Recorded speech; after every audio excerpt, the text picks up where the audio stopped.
Saudara, salam, anak-anak, remaja, pemuda, kaum ibu, kaum bapak, dan orang tua kami, kaum sepuh.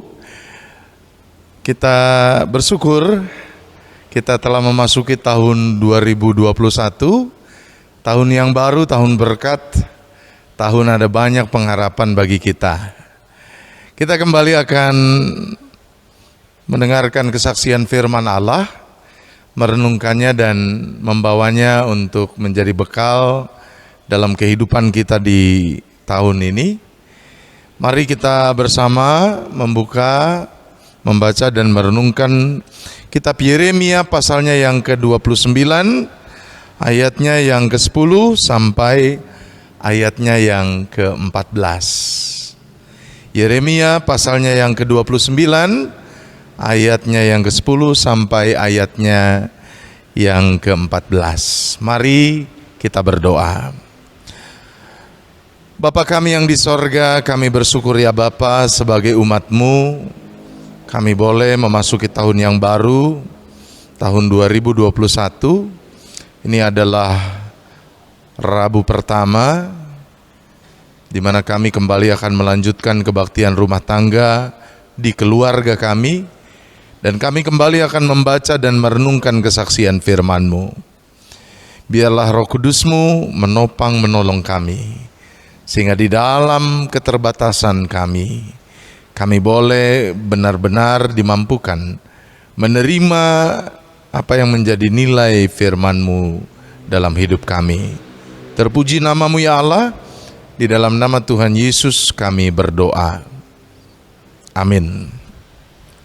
Yeremia pasalnya yang ke-29 ayat 10 sampai 14. Begini bunyi kesaksian firman Tuhan. Sebab beginilah firman Tuhan, apabila telah genap 70 tahun bagi Babel, barulah aku memperhatikan kamu. Aku akan menepati janjiku itu kepadamu dengan mengembalikan kamu ke tempat ini.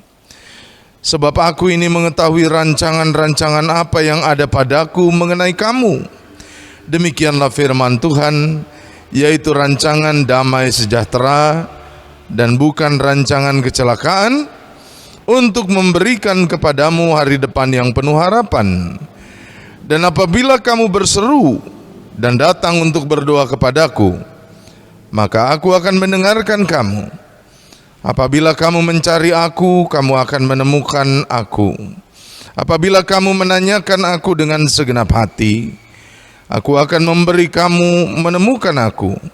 Demikianlah firman Tuhan. Dan aku akan memulihkan keadaanmu, dan akan mengumpulkan kamu dari antara segala bangsa dan dari segala tempat kemana kamu telah kucerai-beraikan. Demikianlah firman Tuhan. Dan aku akan mengembalikan kamu ke tempat yang dari mana aku telah membuang kamu. Amin. Sampai sedemikian jauh pembacaan kesaksian firman Tuhan. Berbahagia setiap kita yang mendengarkan firman Tuhan dan memeliharanya di dalam kehidupan. Anak-anak, remaja, dan juga pemuda, serta kaum ibu, kaum bapak, dan orang tua kami, kaum sepuh. Tahun yang baru seringkali dipahami sebagai sebuah kesempatan. Kalau kita masih hidup di tahun ini, kalau kita masih diizinkan oleh Allah menjalaninya, itu berarti ada kesempatan. Saudara, dalam hidup ini ada banyak sekali ungkapan mengenai kesempatan.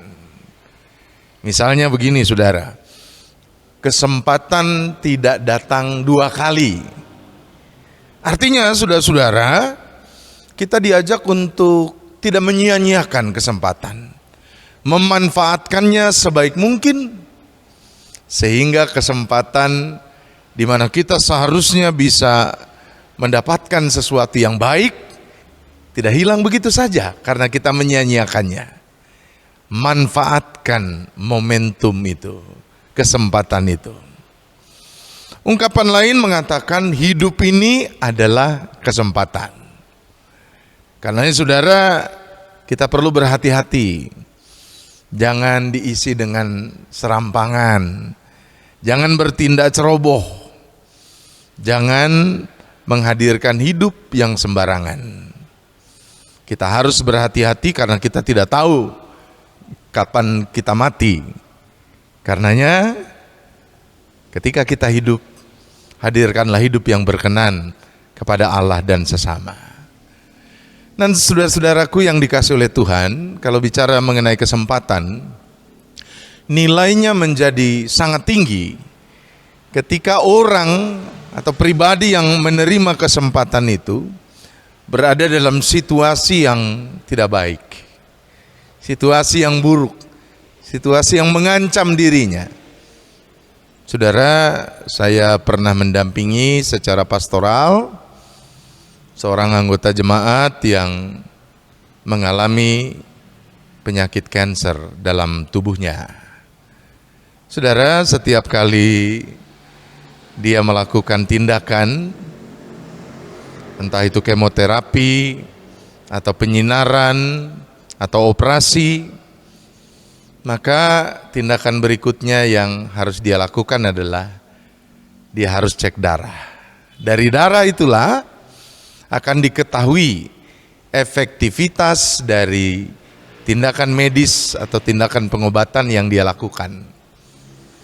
Tiap kali dia kemudian melakukan pemeriksaan darah itu, dia katakan kepada saya, jantungnya berdegup begitu kencang, pikirannya melayang entah kemana. Kenapa saudara? Karena dia akan diberikan informasi apakah ada kesempatan baginya atau tidak. Karena kalau setiap tindakan medis itu ternyata tidak efektif, justru memperburuk sakit kankernya, maka itu berarti kesempatannya semakin tipis. Jadi saudara-saudara, kesempatan memang sangat dihargai oleh orang yang berada dalam situasi terancam. Saudaraku yang terkasih, umat Israel tengah berada dalam situasi itu. Mereka tengah berada dalam pembuangan di negeri yang jauh, saudara, di Babilonia. Dan pembuangan itu, saudara, terjadi selama 70 tahun lebih. Kalau kita bisa memperkirakan, berarti ada 1 atau 2 generasi yang harus mengalami peristiwa pembuangan itu. Mereka harus menjadi budak di negeri orang, dipaksa bekerja keras. Sebagai bangsa mereka tidak punya harga karena mereka ada di bawah kaki negara atau bangsa yang menjajah mereka. Mereka jauh dari kampung halaman. Bahkan yang paling parah saudara, mereka sudah jauh dari Tuhan. Lebih tepatnya, Tuhan sudah jauh dari mereka. Bapak, Ibu, dan saudara yang dikasihi oleh Tuhan, dalam situasi tersebut tentu mereka sangat menantikan kesempatan dari Allah. Orang Israel sadar betul lewat proses pembuangan itu Allah sesungguhnya mendidik mereka, sesungguhnya mengajar mereka, sesungguhnya tengah membentuk mereka menjadi pribadi yang lebih baik. Mereka pernah berselingkuh dari Allah. Mereka pernah meninggalkan Allah. Mereka memilih untuk hidup sesuai dengan hawa nafsu mereka, mengandalkan kekuatan diri mereka dan kekuatan manusia lain, bangsa lain. Mereka telah hidup dalam dosa. Mereka telah melukai hati Allah. Dan mereka paham betul, karena itulah mereka dihukum. Karenanya, Bapak Ibu Saudara, mereka sangat menantikan kesempatan. Dan melalui Nabi Yeremia, kesempatan itu Allah berikan.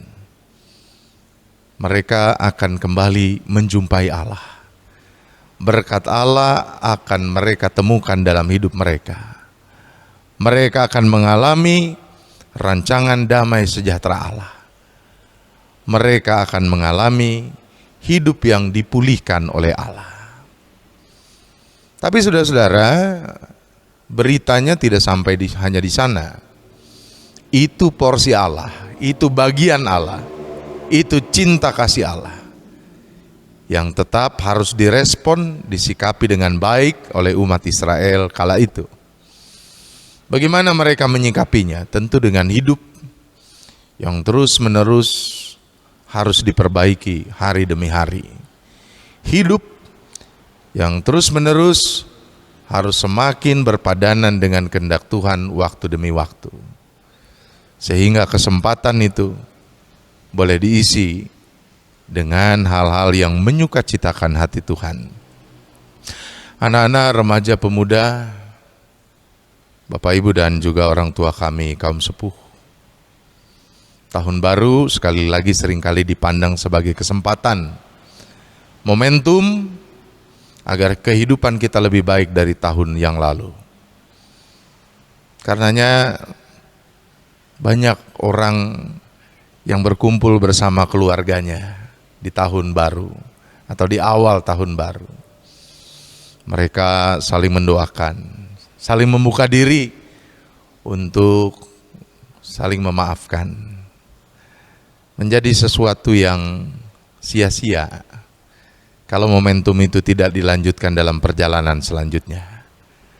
Karenanya perbaikilah laku kita. Perbaikilah sikap kita di hadapan Allah. Perbaikilah cara kita hidup. Dan mampukan kita terus berjalan bersama Allah.